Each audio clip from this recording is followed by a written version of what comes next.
Boleh scroll video ni kalau anda seorang yang mampu untuk buat simpanan secara konsisten.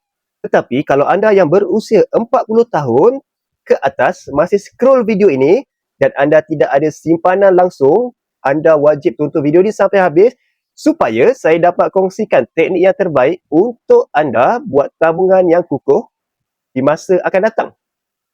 Untuk persaraan anda, kebiasaannya orang yang berusia 40 tahun ke atas ni sudah ada pekerjaan yang stabil dan ada income yang baik. Tetapi masalah terbesar mereka adalah komitmen bulanan yang sangat tinggi di luar jangkaan mereka dan hanya buat simpanan ala kadar sahaja. Jadi perkara pertama untuk anda buat adalah ambil masa duduk dengan pasangan anda, kaji semula pembelanjaan bulanan dan buat pengiraan semula. Anda buat kaji selidik pembelanjaan anda bulanan, anda akan dapati banyak pembelanjaan yang tidak sepatutnya anda buat.